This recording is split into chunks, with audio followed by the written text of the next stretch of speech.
नमस्कार भाई सभी को। मैं फिर आ गया हूँ दोबारा।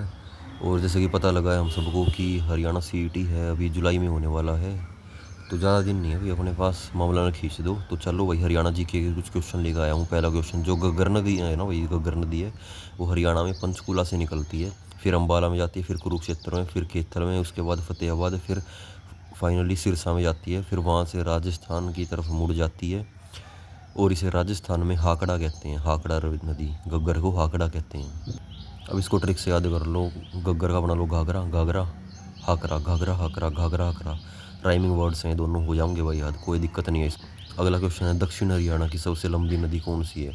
साहिबी है, क्योंकि साहब साहब नदी, साहब ही सबसे बड़ा होता है, साहब ही सबसे लंबा होता है, सबसे बड़ा साहब होता है, साहब से बड़ा कुछ नहीं। तो सबसे लंबी नदी है साहिबी, ठीक है। और साहिबी नदी मैंने पहले बताया और मैं करा चुका हूँ आपको। साहिबी नदी कहाँ से निकलती है? साहिबी नदी कहाँ से प्रवेश करती है हरियाणा में? साहिबी नदी मैंने बताया आपको पिछली वीडियोज़ में, रेवाड़ी से, ट्रिक के साथ बताया मैंने कि साहब रेवड़ी खाता है, ठीक है। साहिबी नदी रेवाड़ी से एंटर करती है हरियाणा में, इसका मतलब साहब रेवड़ी खाता है, ठीक है। और इसकी लार्जेस्ट ट्रिब्यूटरी है जो साहिबी नदी की लार्जेस्ट ट्रिब्यूटरी है, उपनदी कहते हैं जिसको, वो इंदौरी है भाई, ठीक है। और question number 3, NH2 national highway number 2, ये कहाँ से जाता है? ये फरीदाबाद से बल्लभगढ़ जाता है, फिर उसके बाद पलवल, फिर मथुरा, फिर आगरा की तरफ चला जाता है, NH2 नेशनल हाईवे 2। अगला है क्वेश्चन नंबर 4, हरियाणा साहित्य रत्न पुरस्कार। हरियाणा साहित्य रत्न पुरस्कार में 2.5 लाख रुपए मिलते हैं भाई। हरियाणा साहित्य रत्न पुरस्कार में 2.5 लाख रुपए कैश मिलते हैं। क्वेश्चन नंबर 5, हरियाणा पर्यावरण संरक्षण एवं शोध समिति का गठन कहाँ हुआ था? दादरी में हुआ था भाई, दादरी में। अब इसकी ट्रिक बना दो, दादरी का मतलब दादाजी। दादाजी पर्यावरण के बारे में ज़्यादा सोचते थे, पर्यावरण का ज़्यादा ध्यान रखते थे।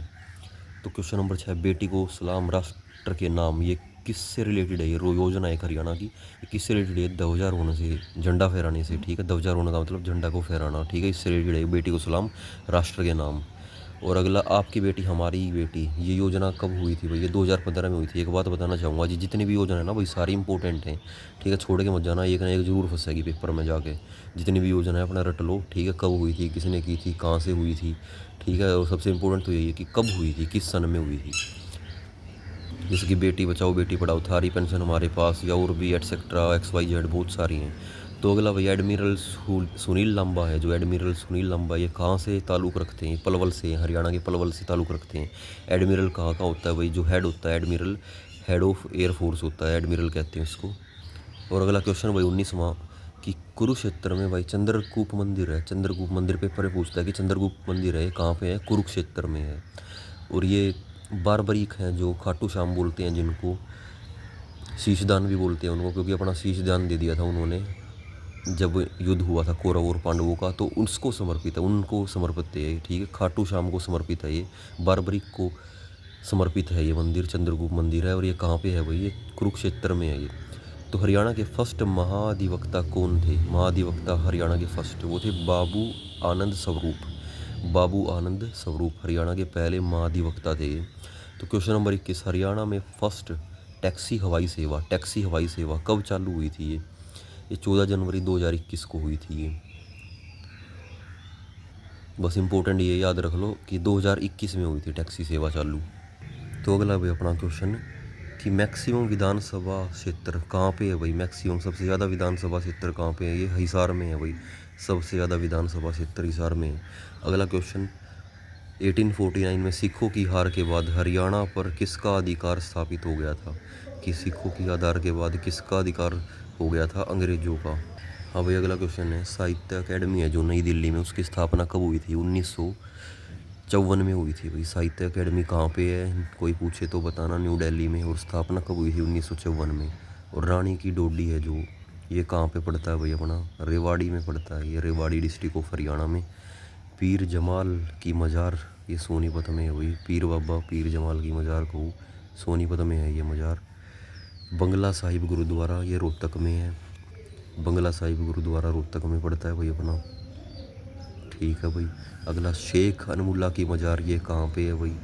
पानीपत में। जो भी मोस्टली मज़ार वगैरह है ना हमारी, ये सारी पानीपत में पड़ती हैं। गोस अली शाह की दरगाह, दरगाह या मज़ार, ठीक है, ये भी पानीपत में पड़ती है, ठीक है। जो इस प्रकार की चीज़ें हैं मुस्लिम से रिलेटेड हैं जो चीज़ें, वो पानीपत में पड़ती हैं।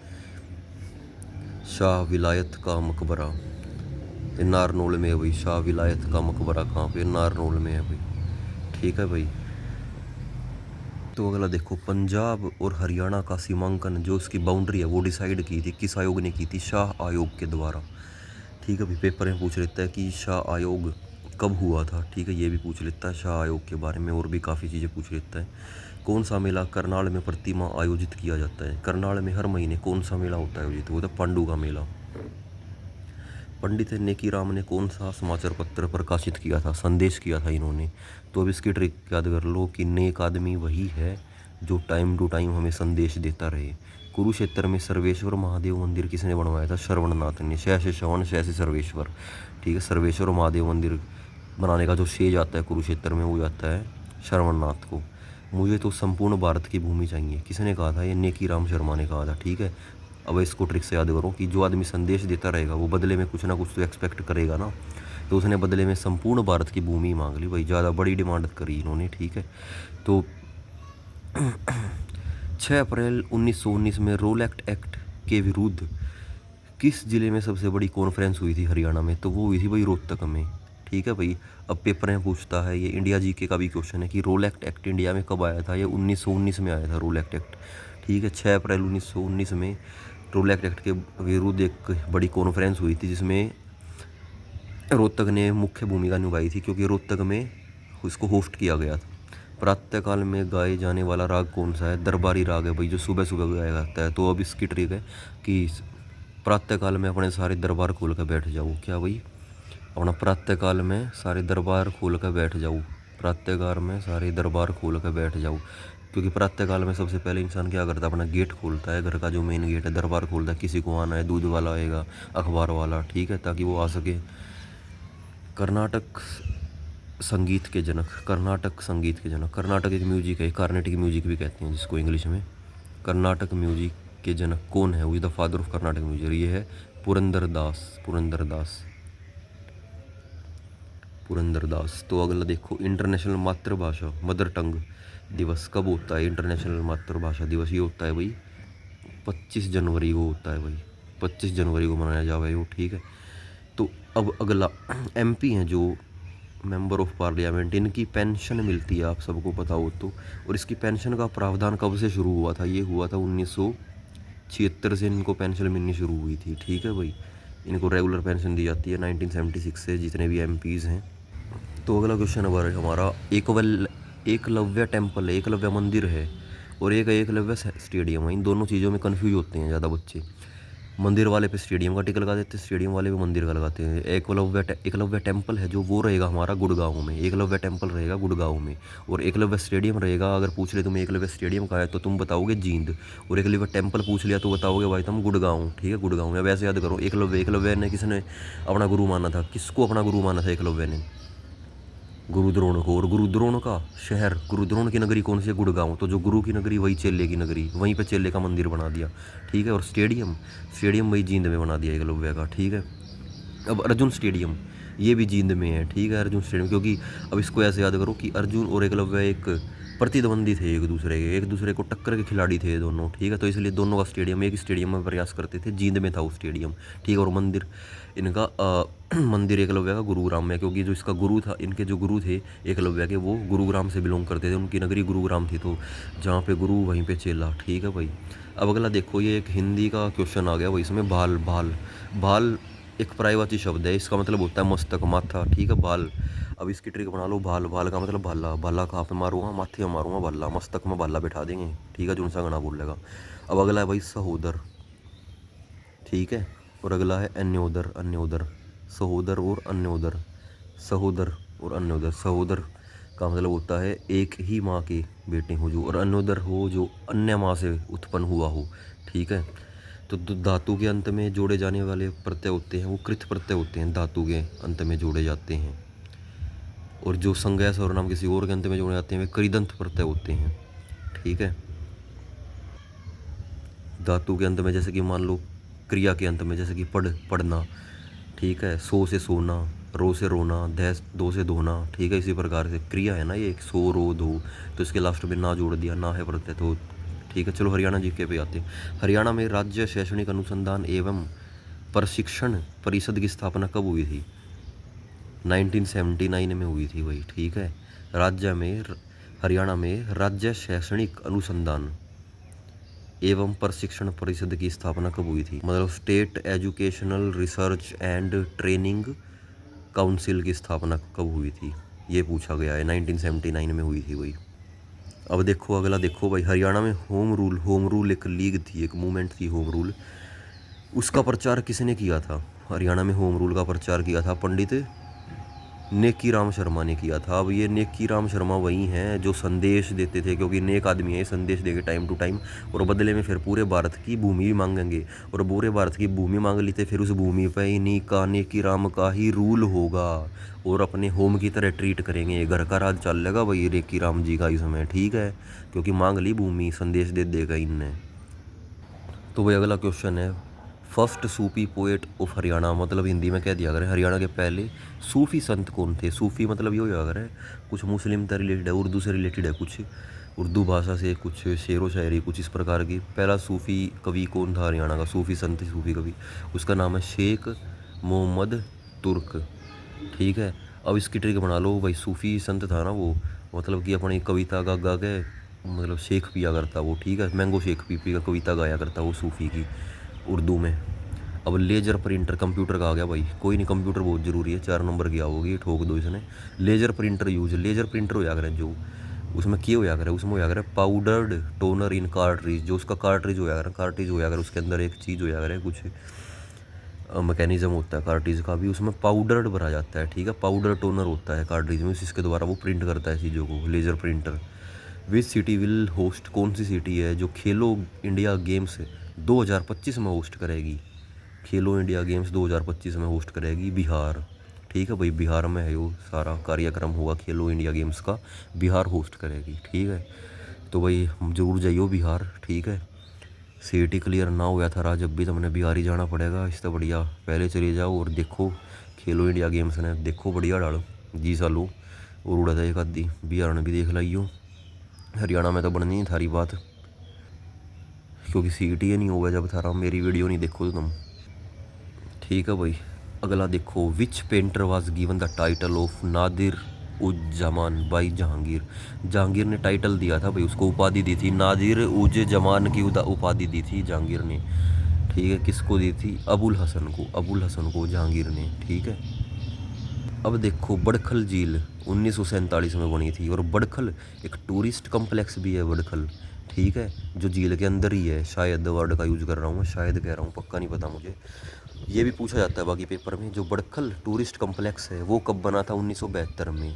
और बड़खल झील कब बनी थी? 1947 में, ठीक है। पहले झील बनी, फिर उसके अराउंड, उसी के आसपास टूरिस्ट कम्प्लेक्स, ताकि वो वहाँ पे ठहर सकें, अपनी सुविधा मुहैया कराई जा सके उनको, ठीक है। तो झील बनी थी 1947 में, और जो टूरिस्ट कम्प्लेक्स बना था ये बना था 1972 में। तो अगला देखो, editor of Haryana first newspaper, Haryana का पहला न्यूज़पेपर कौन सा था? पहला क्वेश्चन तो ये बन गया हमारा, हरियाणा का पहला न्यूज़पेपर था हरियाणा झज्जर। हरियाणा का पहला न्यूज़पेपर कौन सा था? हरियाणा झज्जर, ठीक है भाई। और इसके जो संपादक थे, उसके एडिटर थे, वो थे दीन दयाल शर्मा। हाँ भाई अगला क्वेश्चन, गणगौर त्यौहार है, जो गणगौर फेस्टिवल है वो कब सेलिब्रेट होता है? वो होता है मार्च और अप्रैल में सेलिब्रेट किया जाता है गणगौर फेस्टिवल, गणगौर त्यौहार है, ये मार्च और अप्रैल में किया जाता है सेलिब्रेट, ठीक है भाई। अब अगला question, Kakroi micro hydro electric project is built, ये ककरोई की जो परियोजना है, कुल मिला के हिंदी में बात कहूँ, ककरोई की परियोजना ये कहाँ पे बनी हुई है? ये बनी हुई है भाई पश्चिमी यमुना नहर में बनी है, ठीक है भाई, पश्चिमी यमुना नहर में। हाँ भाई अगला क्वेश्चन देख लो, in which year Haryana National Institute of Industrial Research establish in Hisar, ठीक है भाई, Haryana National Institute of Industrial Research, ये हिसार में जो इंस्टीट्यूट है, जो इंडस्ट्रियल कारखानों की रिसर्च का इंस्टीट्यूट है जो हिसार में, ये कब हुआ था भाई? 1986 में हुआ था ये, ठीक है, 1986 में बना था। तो अगला 11वां देखो, हरियाणा की कौन सी रैंक है लार्जेस्ट स्टेट की बात करें तो कौन से नंबर का लार्जेस्ट स्टेट है हरियाणा इंडिया में? वो है भाई 20वें नंबर का है, ठीक है। और पॉपुलेशन के हिसाब से है 18वें नंबर का, एरिया के हिसाब से है 20वें नंबर का, ठीक है भाई। और इंडिया की बात कर लें साथ लगते, तो एरिया के हिसाब से तो इंडिया 7वें नंबर की, और पॉपुलेशन के हिसाब से इंडिया दूसरे नंबर की, और हरियाणा पॉपुलेशन के हिसाब से 18वें नंबर का, और एरिया के हिसाब से हरियाणा है 20वें नंबर का, ठीक है। और सबसे बड़ा पूरी वर्ल्ड में कौन सा देश है, वही सबसे बड़ा, वो है रशिया, ठीक है। इंडिया है 7वें नंबर पे। अब अगला क्वेश्चन था, production of somatotrophin goes up when a person exercise. ये भाई मैंने लिख रखा है, की पॉइंट लिख रखा है। तो इसका मतलब ये कहा है कि जब कोई इंसान एक्सरसाइज करता है ना, तो उसके अंदर सेमेटोट्रोपिन नाम का हार्मोन है ना, वो स्पाइक, वो ज़्यादा हो जाता है भाई, ठीक है। वो राइज कर जाता है, कौन सा हार्मोन, सोमेटोट्रोपिन, ठीक है, जब वो पर्सन एक्सरसाइज करता है, ठीक है। तो वही अगला देखियो, दिल्ली जयपुर हाईवे है, वो कित पड़ा है, कौन से रोड पे पड़ा है, कौन से हाईवे पे पड़ा है, दिल्ली जयपुर है हाईवे कहा जावे जो NH8 है वही, वो दिल्ली से जयपुर जावे है, और दिल्ली से गुड़गांव जावे, फिर आगे जयपुर की तरफ निकट जावे है, दिल्ली गुड़गांव हाईवे भी कह दे इस NH8 ने। तो अगला देखो, केसरी हिंद, केसरी हिंद की उपाधि किसको दी गई थी, लाला मुरलीधर को दी गई थी, ठीक है, लाला मुरलीधर को, ठीक है। लाला, लाला मतलब बढ़िया, बढ़िया के करे है, केसर खावे है बढ़िया, ठीक है, केसर खा खा के ठंडा हो गया बढ़िया, ठीक है। लाला मुरलीधर को केसर हिंद की उपाधि दी गई थी, और लाला मुरलीधर को ही राय बहादुर भी कहते थे, क्योंकि केसर खाओ था जो आदमी, सही गात बना गया था कि केसर खा के बहादुर तो अपने आप हो जाऊगा, ठीक है। जो के करा था लाय बहादुर की बात उपाधि दी थी ना जो लाला मुरलीधर था ही, तो उसने के करा हुआ, जलियांवाला कांड हुआ था ना जो 1919 में हुआ था, जलियांवाला मैसेकर, हत्याकांड कहते हैं मैसेकर को। तो उसके बाद है ना, जो राय बहादुर थे ना, उन्होंने वो उपाधि त्याग दिया अपनी, ठीक है, कि मेरे को नहीं चाहिए भाई, मेरे को नहीं बनना राय बहादुर, राय बहादुर। और ये कहाँ से बिलोंग करते थे, लाला मुरलीधर, ये अम्बाड़ा से बिलोंग करते थे। लाला मुरलीधर कहाँ से बिलोंग करते थे, अम्बाड़ा से, ठीक है। अम्बाड़ा मतलब आम, ठीक है, ट्रिक बना लो, आम, आम भी खाया करते ये, और केसर भी खाया करते, ठीक है। तो इसी वजह से इनको बहादुर कहते थे। स्वामी दयानंद सरस्वती ने रेवाड़ी में आते ही सबसे पहले गौशाला खोली, ठीक है। तो क्वेश्चन आता है, स्वामी दयानंद सरस्वती हैं जो, उन्होंने मैं अपनी सबसे पहली गौशाला, गौशाला कहाँ पे खोली भाई, सबसे पहली अपनी गौशाला ये खोली उन्होंने अपनी रेवाड़ी में खोली, अपनी गौशाला किसने, स्वामी दयानंद सरस्वती ने रेवाड़ी में अपनी गौशाला खोली भाई, ठीक है। अब ऐसे याद करो इसको कि दयानंद का मतलब दया, जिस आदमी में दया होगी वो गाय के बारे में, गऊओं के बारे में कुछ ना कुछ सोचेगा और गौशाला खोल लेगा, सबसे पहला काम करेगा गौशाला ही खोल लेगा, ठीक है। रेवाड़ी में आके गौशाला खोल ली, ठीक है, गौशाला खोल के फिर इस खुशी में मिठाई बांटेगा, और मिठाई में क्या खुआई कि भाई रुपये तो सारे गौशाला में लग गए, रेवड़ी खाओ तुम, रसगुल्ले मिल्क केक तो नहीं खुआ सकता तुमने, कलाकंद तक कितने खुआऊँ, तुम रेवड़ी खाओ, ठीक है। कि स्वामी दयानंद ने पहली गौशाला खोली रेवाड़ी में अपनी, ठीक है। स्वामी दयानंद सरस्वती ने अपनी पहली गौशाला रेवाड़ी में खोली, ठीक है। और कब खोली थी, 1880 में। तो अगला देखो, which sport was included by Haryana state government in its sport policy in May 2025, May 2025 में भाई डेफ ओलंपिक्स भी ऐड कर दिए गए, डेफ ओलंपिक्स, ठीक है भाई। तो क्वेश्चन नंबर 9 है, इंडिया में बिरला मंदिर, पहले देखो दो बात सुनो मेरी, बिरला मंदिर है ना भाई, वो इंडिया में भी है, भारत में भी है, ठीक है, और हरियाणा में भी है। दो टाइप से पूछा जाऊगा, एक तो हरियाणा के रेफरेंस में, एक इंडिया के रेफरेंस में। इंडिया जीके में भी का भी क्वेश्चन बने हैं यो, और हरियाणा जीके का भी। अगर इंडिया जीके में पूछ रहे ना, तो बताइए बिरला टेम्पल 1939 में है, ठीक है, इंडिया जीके में। और हरियाणा जीके में पूछ ले बिरला टेम्पल कहाँ पे है, तो बताना है तो हमने कुरुक्षेत्र में। हरियाणा में बिरला टेम्पल कहाँ है भाई, कुरुक्षेत्र में है, ठीक है। अब ये कब बना था, 1952 में बना था, ठीक है। पहले जो बना था ना वो इंडिया में बना था, बाद में हरियाणा में, क्योंकि पहले काम सेंट्रल लेवल पे होते हैं, स्टेट लेवल पे बाद में होते हैं। तो पहले कब बना था, इंडिया में, और इंडिया में कब बना था, 1939 में, ठीक है। और फिर कुरुक्षेत्र में बना था, कुरुक्षेत्र में बना था 1952 में। कन्फ्यूज नहीं होना कभी, 1952 को हरियाणा का बता दो, 1939 को इंडिया को ना, ठीक है। तो आगे देखो, अगरहुआ टेम्पल ये कब बना था भाई, 1984 में बना था, हिसार में बना था। अगरहुआ टेम्पल हिसार में है, ठीक है, महाराजा अग्रसेन बिलोंग करते थे वहाँ से। क्वेश्चन नंबर 12, हरियाणा का ओल्डेस्ट टेम्पल कौन सा है, कार्तिकेय मंदिर है, ठीक है, कार्तिकेय मंदिर है। हरियाणा का ओल्डेस्ट टेम्पल कौन सा है, कार्तिकेय मंदिर। अब रेड सोयल है, ये कहाँ पे पाई जाती है, लाल मृदा बोलते हैं जिसको, ये अम्बाला, यमुनानगर और पंचकुला में पाई जाती है। Red soil is found in Ambala, Yamunanagar और पंचकुला में, ठीक है। अब इसको ऐसे याद कर लो, अम्बाड़ा सबसे ऊपर हरियाणा में है, पंचकुला, ठीक है, फिर उसके बाद नीचे आता है अम्बाड़ा। तो पंचकुला से अम्बाड़ा की तरफ आए, ऊपर से नीचे उतरे, पंचकुला से अम्बाड़ा की तरफ आए, ठीक है, पंचकुला से अम्बाड़ा की तरफ आए, और फिर साइड में मुड़ गए, एल बना दिया, ठीक है। यमुनानगर में पूछ गए, साइड में मुड़ गए, ठीक है। तो एल एल बनेगा भाई, ठीक है, इसमें एल बनेगा, रेड सोइल में एल बनेगा, ठीक है। अम्बाड़ा सॉरी सबसे पहले ऊपर है पंचकूला, पंचकूला से अम्बाला आए, फिर मुड़ गए, थोड़ा सा एल बना दिया, मुड़ गए और यमुनानगर में पूछ गए। ठीक है, रेड सोयल है यहाँ पे। शिवालक की पहाड़ियाँ भी यहीं पाई जाती हैं हरियाणा में पूछे तो। और रेड चेस्टनट सोयल है, ये लाल मृदा है। किसके लिए, कौन सी फसल के लिए, कौन सी फसल उपजाऊ होती है इनमें होती है भाई गन्ना हो गया, जैसे कि शुगर केन हो गया, मेज़ मक्का हो गया। ठीक है भाई, तो आज के लिए इतने क्वेश्चन करते हैं। ठीक है, और बाकी रोज़ आती रहेगी वीडियो, पेपर करीब आ गया है, कॉपी पेन लेके बैठा करो। ठीक है, ट्रिक से करवाता हूँ। और अपना अब की बार भाई ध्यान लगा दो पूरा। सीईटी में कभी भी पेपर आ सकता है, ये मत सोचियो 5 साल में होएगा, 6 साल में होएगा, या सरकार जाओगी जब होएगा। बेटा कद्दे भी हो, अपना तैयारी पूरी रखो, वो ज़रूरी है। ठीक है, तैयारी ऐसी रखो, अगर अगले हफ्ते भी लेना पड़ जा तो उस हिसाब से तुम तैयार हो। ठीक है, पहले खुद तो तैयारी कर लो, बाद में गवर्नमेंट को ब्लेम करियो पेपर नहीं हुआ। ठीक है, तो अपना ठीक है, best of luck, thank you, have a nice day.